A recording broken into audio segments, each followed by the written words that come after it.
자기 두루마리를 빠는 자들은 복이 있으니 이는 그들이 생명나무에 나아가며 문들을 통하여 성에 들어갈 권세를 받으려 함이로다. 아멘. 오늘 말씀 제목, 자기의 옷을 날마다 빨아라. 무슨 제목이 이런가, 이런 생각이 좀 들 수 있겠는데요. BC 490년 페르시아의 다리우스 왕이 그리스를 정복하기 위해서 10만 대군을 보냈습니다. 여러분, 지금으로부터 2500년 전에 10만 대군이면 엄청 많은 군사죠. 아테네 북동쪽에 있는 마라톤이란 곳에서 이제 아테네 군이 그리스 군이 페르시아 대군을 맞이했어요. 근데 아테네는 군사가 1만밖에 안 됩니다. 페르시아에서 쳐들어온 군사는 10만이에요. 격전 끝에 1만 군사 갖고 10만을 물리쳤어요. 얼마나 기쁩니까? 바로 이 기쁜 소식을 전하기 위해서 아테네 병사 가운데 페이디피데스가 단숨에 달려와서 아테네에 도착했어요. 그리고 아테네 시민들 앞에서 기뻐하십시오, 우리가 이겼습니다. 그리고 쓰러져서 숨을 거두었다고 합니다. 그때 페이디피데스가 달려온 거리가 42.195km였다라고 전해집니다. 이 페이디피데스를 기념하기 위해서 1896년 올림픽에 마라톤을 정식 경기 종목으로 채택을 했대요.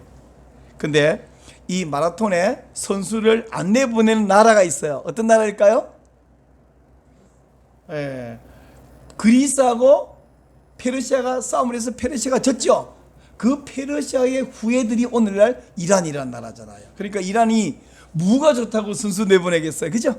그래서 이란은 지금도 올림픽 때 마라톤 선수, 마라톤 종목에 출전을 안 합니다. 뿐만 아니고 1974년 아시안 게임, 그게 뭐가 특이하냐면 우리나라 대통령이 거기 현장에 직접 참관했는데, 또 한 가지 특이한 것은 1974년 아시안 게임에는 테헤란에서 했거든요. 그래서 테헤란 아시안 게임 때는 마라톤 종목 자체를 없애버렸어요. 자기 나라에서 하니까 우리만 출전하는 게 아니라 아예 종목을 없애버린 그런 일이 있었습니다. 오늘 2021년 8월 8일 도쿄 2020 우리 올림픽이 바로 오늘 마지막 날이에요. 그리고 올림픽 경기의 하이라이트는 마라톤이잖아요. 오늘 아침 7시에 시작해서 이 경기는 벌써 끝이 났는데, 뉴스를 찾아보니까 오늘 너무 날씨가 더워서 중간에 42.195km를 뛰지 못하고 포기한 선수들이 속출했다는데, 우리나라 대표 선수도 포기했다고 합니다. 여러분, 마라톤 42.195km인데 한 30km 지나서 35km, 40km 이렇게 되면 어떤 일이 벌어지냐 하면 막 심장은 터질 것 같겠죠. 숨은 끝까지 차고 온 몸은 힘이 듭니다. 그쯤 되면 아마 금메달도 필요 없고 완주도 필요 없고 당장 그만두고 싶다, 그런 생각이 막 1초마다 한 번씩 생겨나요. 제가 42km는 평생 못 뛰어봤고, 내가 젊을 때 제일 많이 뛰어본 게 8km를 뛰어봤거든요.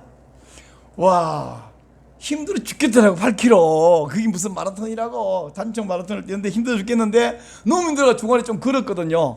근데 뛰지도 않은 친구들이 나중에 끝마쳤더니, 야, 최강이 뭔 마라톤을 걸어오냐, 속으로, 야 이따놈아 네가 한번 뛰어봐라. 얼마나 힘든지. 진짜 걷는 것도 그만두고 싶은데 그래도 걸어서 와다가 안 되겠다 또 뛰어와, 이렇게 해서 그래도 우리 대학생 전체 중에서 6등 했어요. 근데요, 그런 친구는 그게 야 그만둬라 이 말이 아니라 좀 잘하기를 바래서 어떻게 그러냐 한 거고요. 주위에 모든 사람, 특별히 먼저 마라톤을 완주했던 사람들이 보고 있으면 야 힘내라, 1등은 못해도 완주를 해라 하고 모두가 응원합니다. 근데 한 40km 다 돼가면, 달려온 것이 벌써 40km, 남은 것은 그저 2, 3km밖에 안 남았으면 거기서 포기하기는 너무 아깝죠.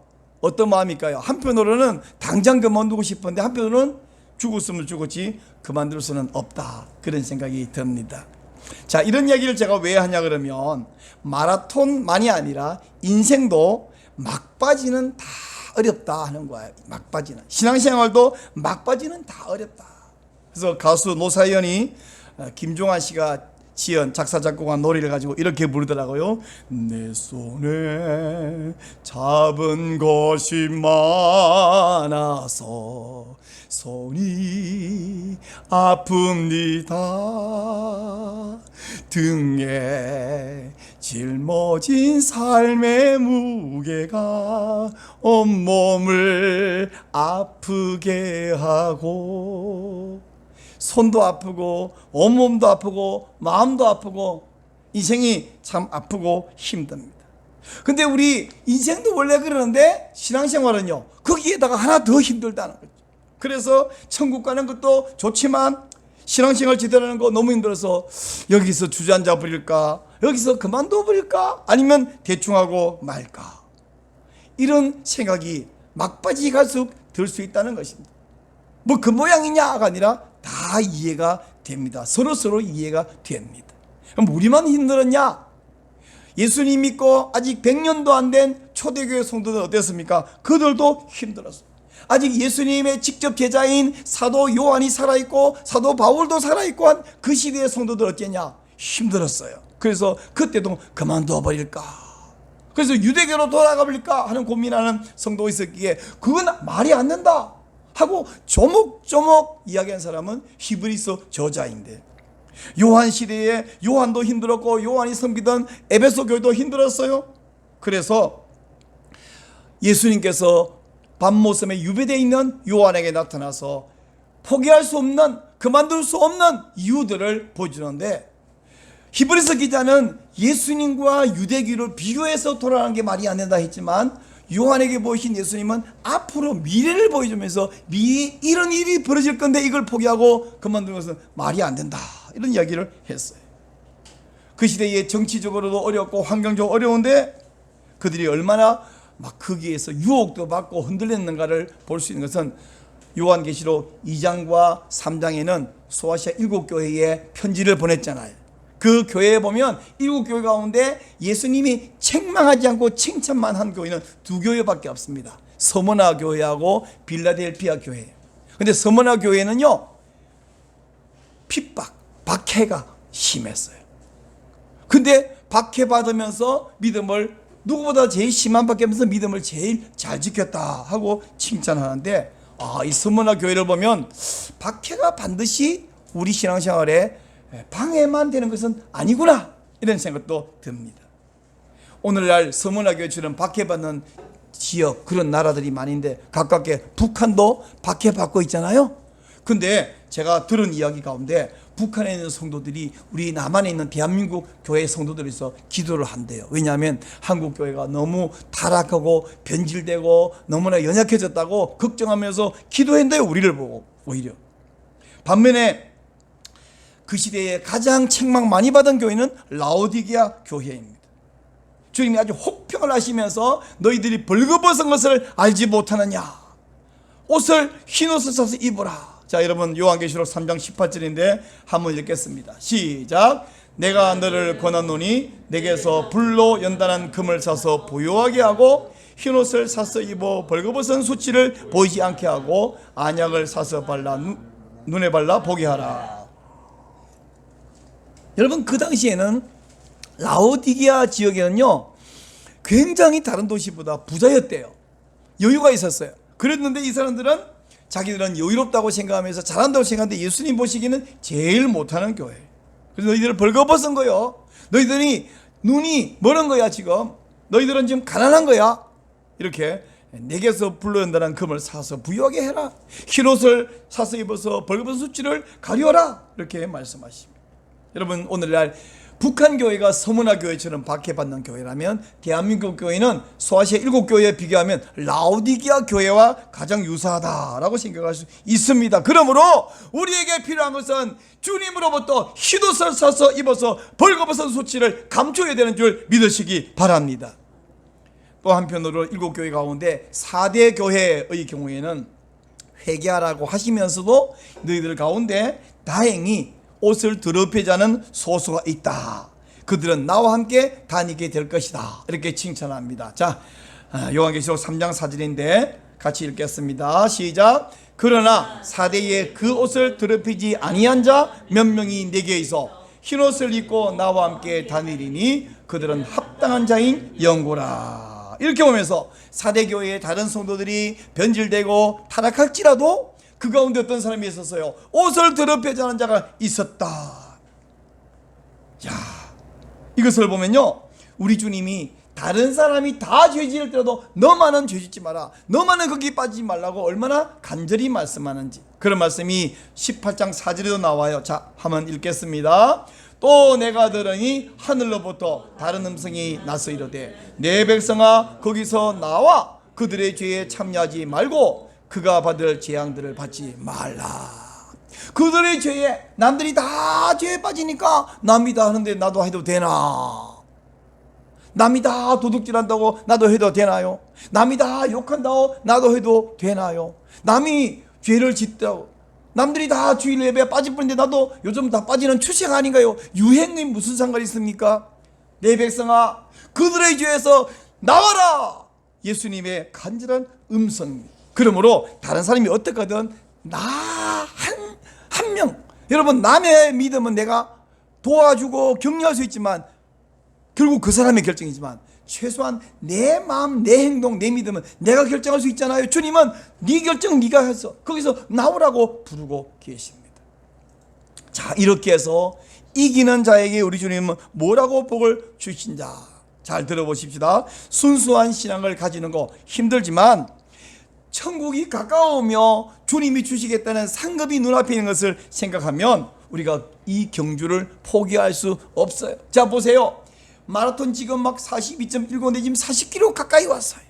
한 2, 3km만 더 뛰면 이제 골인 지점이고, 그리고 주님이 일반 마라톤에서는 한 사람만 금메달, 그 다음에 은메달, 동메달, 다음에 메달이 없지만 주님은 완주하면 다 금메달이다 그러는데 이걸 포기할 수는 없잖아요. 자, 주님이 주신다는 것은 금메달이 사실 아니에요. 뭘 준다 그랬느냐 그러면 주님이 오늘 22장 14절 보니까 두 가지를 약속했는데, 첫째 약속은 생명나무에 나아가는 복을 주시겠다. 어디 나아간다고요?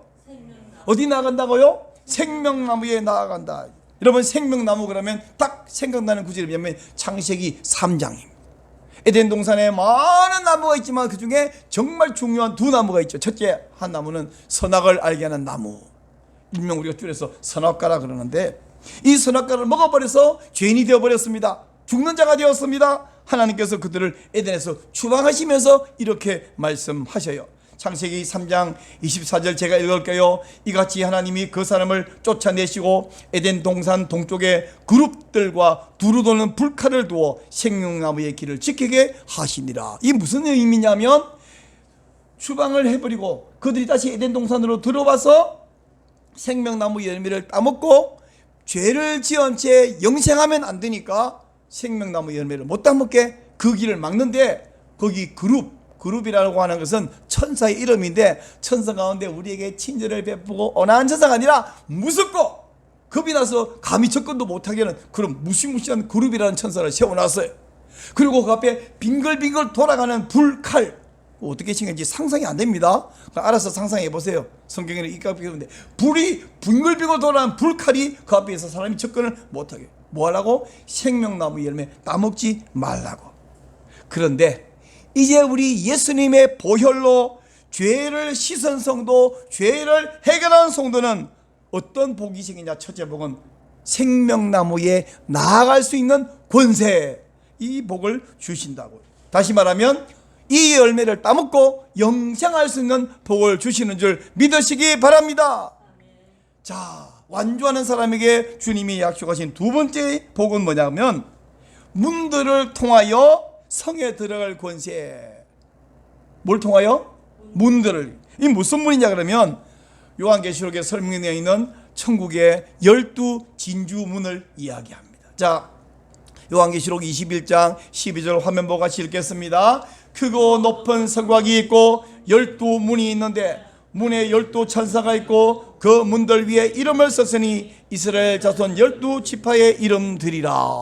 천국에 있는 12진주문을 이야기하고 있어요. 근데 이 12진주문을 통해서 성에 들어가는데, 원래 성이라는 말은, 이 성벽을 쌓은 성은 예전에는 성이라는 말 자체가 도시라는 말 같은 말이었는데, 지금 여기서 말하는 이 성은 도시를 말하거나 성벽을 쌓는 것을 말하는 것이 아니라 하나님 나라를 비유적으로 성이라고 말했고, 여기 12문은 그 천국에 들어갈 수 있는 관문을 이야기하고 있어요.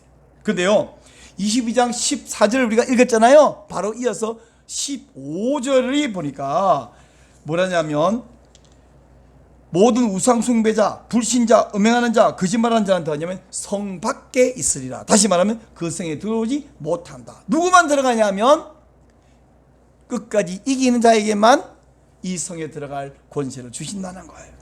여러분, 세상에 사는 동안에는 신자나 불신자나 세상 사람이나 우리 성도나 살아가는 게 다 비슷비슷해요.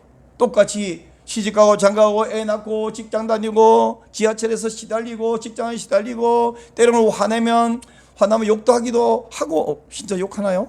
예, 안 해야 되는데 가끔은 하죠. 또 더 화가 나면 좀 싸우는 날도 있으면 안 되는데 있기도 하고. 뭐 비슷해 보여요. 뭐 조금 나은 게 뭐 주일날 교회 가는 게 나은데 니들이 예수 믿다가 나은 게 뭐 있어 이러면서 뜨고 창피하지만 어찌 보면 비슷해 보입니다. 그러나 주님을 믿고 믿음을 지킨 성도는 이 땅에서는 뭐 차이가 없어 보이고 도토리 귀찮은 것 같고, 니 예수 믿어가 뭐 종이냐 소리도 듣고 하지만, 그러나 이 땅을 떠날 때는 영원한 차이가 드러나는데, 주님이 계신 그 나라, 그 도성에 들어갈 수 있는 것과 들어가지 못하는 엄청난 차이, 즉 그때는 아예 사는 곳이 달라지는 줄을 믿으시기 바랍니다. 바로 이것이 두 번째 약속, 문을 통하여 성에 들어가는 복. 첫째 복은 생명나무에 접근하는 권세를 주신다. 두 번째는 문을 통해서 들어갈 수 있는 권세를 주겠다고 약속하셔요. 이런 이야기는 이미 일곱 교회에 편지 보낼 때 에베소 교회에 그런 말을 했어요. 자, 2장 7절 말씀인데 한번 읽습니다. 화면 보세요. 시작. 귀 있는 자는 성령이 교회들에게 하시는 말씀을 들을지어다. 이기는 그에게는 내가 하나님의 낙원에 있는 생명나무의 열매를 주어 먹게 하리라. 생명나무 먹게 준다 그랬죠? 또 이어서 빌라델피아 교회의 약속을 이렇게 말했어요. 3장 8절입니다. 시작. 볼지어다 내가 네 앞에 열린 문을 두었으되 능히 닫을 사람이 없으리라. 내가 네 행위를 아노니 네가 작은 능력을 가지고 내 말을 지키며 내 이름을 배반하지 아니하였도다. 제가 말했잖아요. 일곱 교회 가운데 칭찬만 받고 책망 안 받은 교회 두 교회인데, 첫 번째는 서머나 교회, 박해 가운데 믿음을 지킨 교회고, 둘째 빌라델피아 교회인데 네 옆에 열린 문을 주었다. 즉 천국에 들어올 권세를 주었다. 왜냐하면 네가 따라하세요. 작은 권세를 가지고 내 말을 지켰다. 작은 능력을 가지고. 힘이 없어요. 능력이 없어요. 여러분, 우리 5달란트 받은 사람, 뭐 2달란트 받은 사람, 1달란트 받은 사람 이야기할 때에 1달란트 받고 나는 힘이 없네, 그러면 안 된다 그랬잖아요. 5달란트 받은 사람은 5달란트를 남겨야 충성하는 거지만, 1달란트 받은 사람은 만약에 그 사람이 노력해서 2달란트만 만들어도 충성한 거예요. 사람마다 어떤 사람은 능력을 많이 받았습니다. 어떤 사람은 IQ가 160이에요. 근데 어떤 사람은 80밖에 안 돼요. 어떤 사람은 키가 190이에요. 근데 태어나보니까 150밖에, 아니 140밖에 안 돼요. 집안이 엄청 좋아요. 근데 우리는 집안도 안 좋고 공부도 많이 못했고 돈도 없어요. 근데가 머리까지 안 좋아요. 노력해봤는데 안 돼요. 근데 자기 가진 것만 갖고 할 수 있는 일을 최선을 다하는데, 주님이 보면서 야 그만두라 이런 게 아니라, 너는 적은 능력을 가지고도 내 말을 지키며 최선을 다하면서 믿음으로 살려고 애썼구나. 전도하려고 했는데 말주변이 없고, 왠지 내 주위에는 친구도 없고, 돈만 많으면 팍팍 돈 주었어도 전도를 좀 할 것 같은데 그것도 안 되고, 어떤 회사 사장님은 자기 직원들 야 월급 줄게 주일날 교회 와라 이래갖고 또 전도하던데 보니까 나는 그런 능력도 없네. 그래서 주님 평생 노력했는데 전도 몇 명 못했네요. 주님이 알아, 너 최선을 다한 거 그거 보면서 너는 별 볼이 없다가 아니라 내가 너에게 상 준다. 주님은 다 이해하십니다. 다 아십니다. 그러므로 사랑하는 여러분, 반드시 천국에 들어가서 생명나무에 나아갈 수 있도록 순수한 믿음을 가지고 이기는 자 되시기를 축원합니다. 자, 그러면 이제 성도가 이런 복을 받기 위해서 어떻게 해야 되냐 그러면 자기 두루마기를 빠는 자에게 복이 있다. 누구에게 복이 있다? 자기 두루마기를 빠는 자에게 복이 있다. 자, 여기서 두루마기라는 건 뭐냐면요, 헬라어, 제가 좀 어려우면 좀 할게요. 보세요. 저를 보세요. 헬라어 원문을 보면 두루마기가 뭐냐면 스톨레라고 돼. 스톨레. 근데 이 스톨레라는 헬라가 라틴어로 갈 때 스톨라가 됐어요. 그 스톨라는 뭐냐 그러면 이 그림의 이 조각상에 한번 봐보세요. 이 스톨라라고 하는 옷은 어떠냐면 축 늘어지면서 발에 끌리는 옷, 이게 스톨라인데, 이 말이 영어로, 라틴에서 영어로 가면서 스톨이라는 영어가 됐어요. 근데 오늘날 스톨이라는 말은 어떻게 쓰냐면 목도리도 스톨, 축 늘어뜨린 여자 옷도 스톨, 그러니까 축 늘어진 것, 혹은 목사님들이 가운 입을 때 여기 목에 이렇게 쭉 그는 마우라도 아니게 쭉 그는 그 상의, 그것도 스톨 이렇게 불러요. 늘어뜨린 건 다 스톨이라고 불러요. 혹은 어깨를 덮는 숄이라고 부르는 것도 사실 스톨의 부류에 포함되고 있습니다. 자, 이렇게 로마 시대에는 끌리는 옷을 스톨레라고 불렀는데, 요한계시록 1장에 보면요, 처음에 요한이 예수님 만날 때 예수님이 발에 끌리는 옷을 입고 있었다. 그래서 우리가 보통 예수님 그림을 화가들이 그릴 때 옷을 주로 어떻게 했냐면 발에 쭉 끌리는 옷을 그리죠. 그게 바로 스톨레. 그걸 번역하는 사람이 우리나라에는 그런 끌리는 스톨레가 없으니까 가장 유사한 게 뭐예요? 두루마기가 비슷하죠. 그러니까 사실은 두루마기는 아닌데 그 로마 사람들이 발에 끌리는 옷이 우리나라에 없으니까 스톨레를 두루마기 이렇게 번역했는데, 뭐 크게 다 잘못된 건 아닌데 우리나라 어른들이 있던 두루마기하고는 똑같지는 않다, 이렇게 생각하시면 되겠고, 중요한 것은 요한계시록 7장에 보니까 이런 말이 나와요. 자, 거기 흰 옷 입은 무리들이 나오는데 흰 옷, 그런데 그냥 색깔만 희다가 아니고 원문에 보면 그게 스톨레예요. 그냥 색깔이 희다가 아니라 그 끌리는 옷을 입고 나왔는데, 이 사람들은 바로 환란에서 나와서 어린 양의 피에 그 옷을 씻어서 희게 하였다 라고 말씀하고 있어요. 그러니까 이 스톨레, 흰색이고 발에 끌리는 옷은 요한계시록 보니까 누구의 옷이냐? 예수님의 옷이고 또 성도의 복장, 성도의 옷입니다.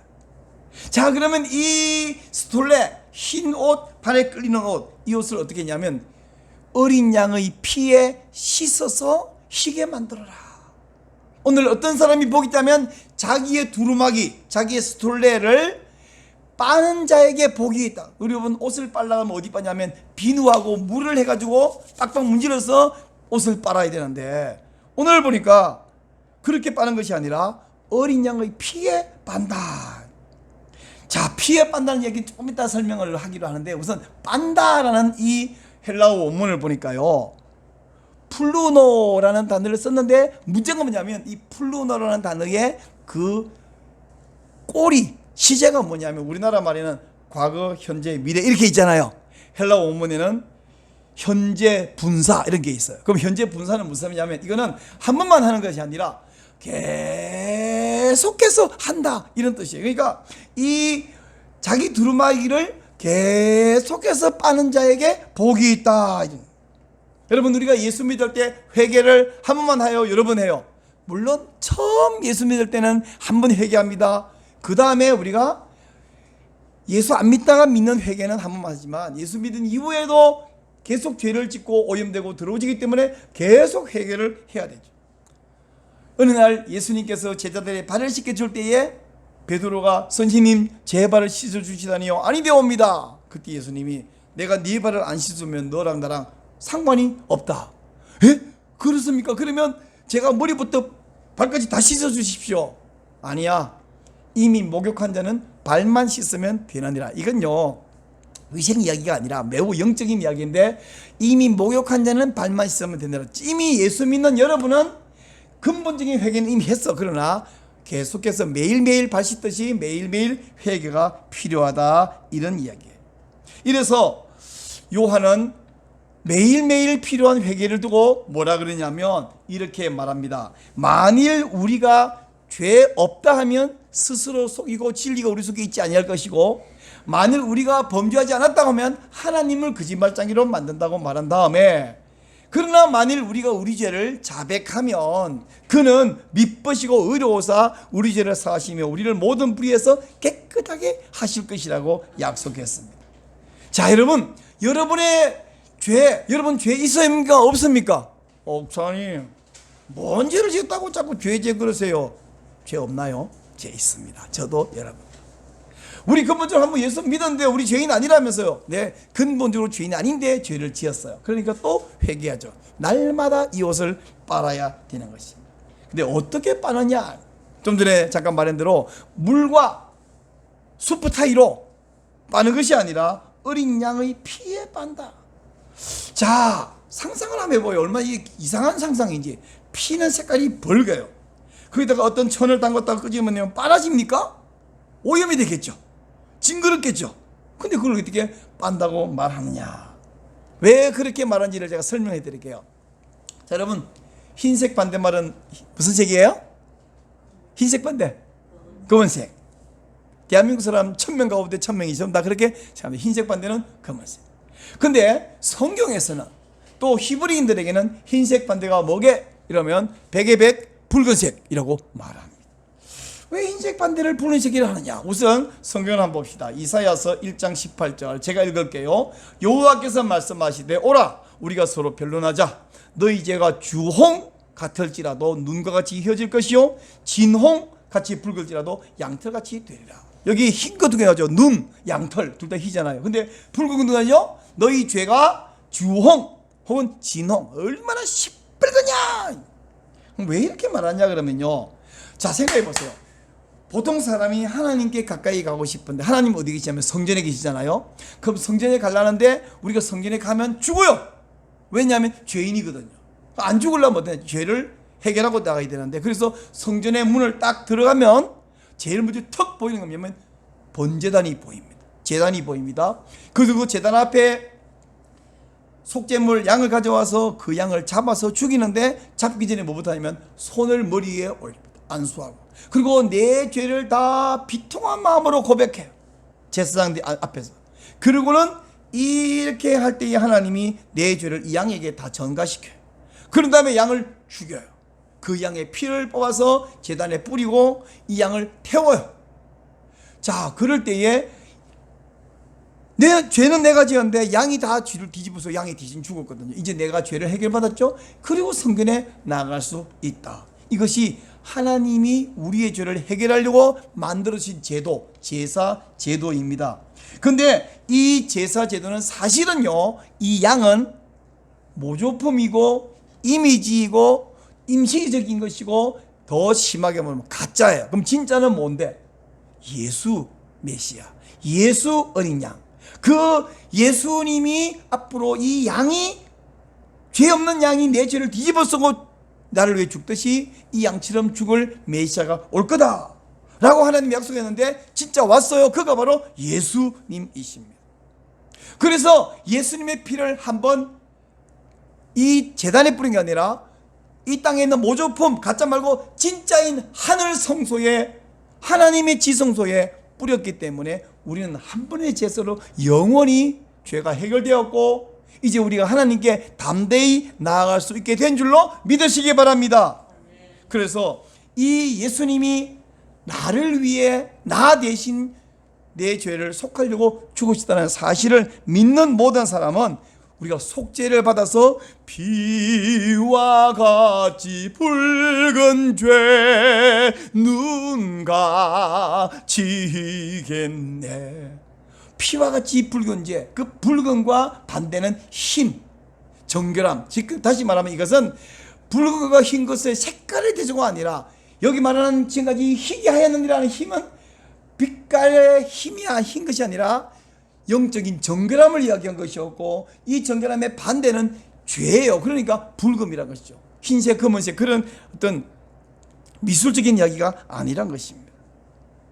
사랑하는 여러분, 구약 성도들은 어린 양을 잡아 그 피를 뿌림으로 속죄한 것을 믿었지만 이제는 우리 본체이시고 진짜이신 예수님이 오셨기 때문에 더 이상 양은 잡을 필요가 없습니다.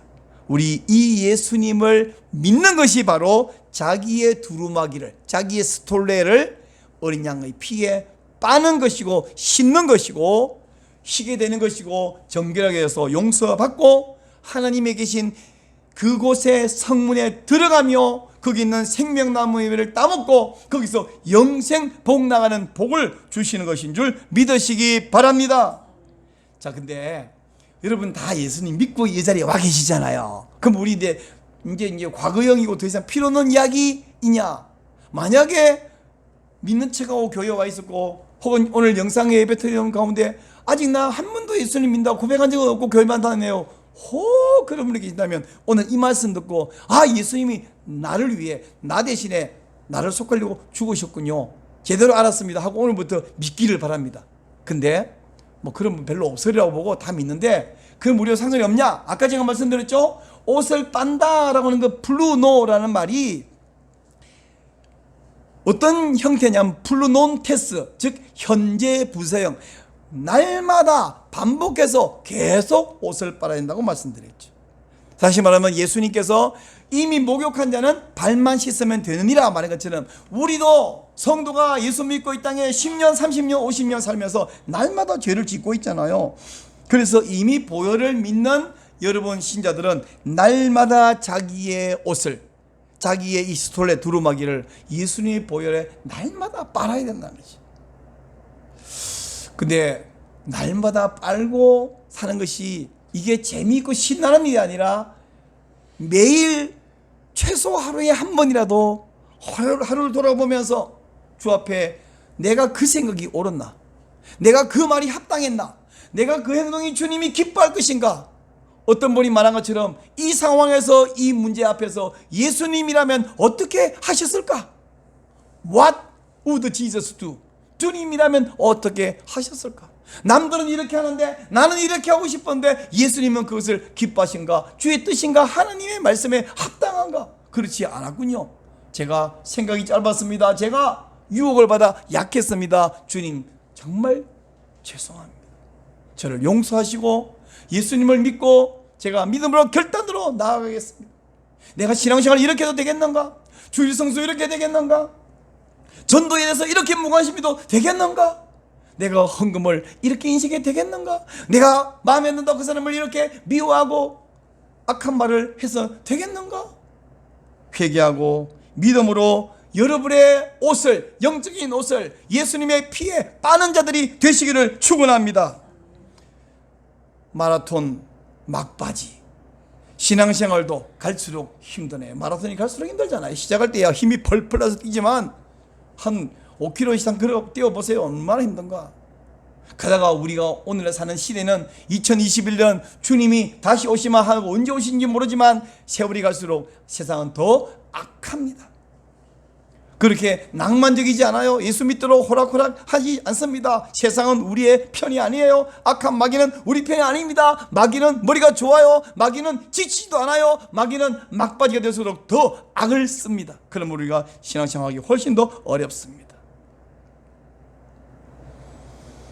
우리 더 이상 어린 양을 잡지 말고 예수님의 십자가 보혈 붙들고 나아가는데 주님은 우리에게 내 백성아 거기서 나오라고 부르십니다. 이미 천국에 도달하신 믿음의 선조들은 박수를 치면서 후배들아 힘내라. 얼마나 힘드니 우리도 그렇게 힘들었고 그러나 반드시 골인해야 돼. 힘내라고 말씀하셔요. 사랑하는 여러분, 힘을 내시고 함께 저와 함께 완주하십시다. 힘을 내시고 주님이 약속하신 생명나무 열매를 따먹고 열린 문에 들어가는 믿음의 성도들 되시기를 축원합니다. 아멘. 하나님 아버지, 우리에게 귀한 약속을 해주셔서 감사합니다. 끝까지 이기는 자, 자기 두루마기를 어린 양의 피에 날마다 빠는 자, 생명나무 열매에 나아갈 권세를 주시며 또한 그 성문에 들어갈 축복을 약속하시오니 감사합니다. 이미 예수님을 믿었고 또 우리가 날마다 예수님을 믿으며 이미 회개했지만 날마다 회개하며 믿음을 지키며 믿음의 경주를 완성하고 완전한 자가 되게 하여 주옵소서. 그래서 우리 위해 죽으신 예수님 꽉 붙들고 마음으로 믿으며 신뢰하며 주의 말씀과 명령에 순종하고 그 말을 지킴으로 말미암아 천국에 다 들어가며 천국에서 칭찬을 받으며 주님께로부터 상급과 멸류관을 받는 우리 믿음의 성도들 되게 하여 주시옵소서. 예수님 이름으로 기도하옵나이다. 아멘.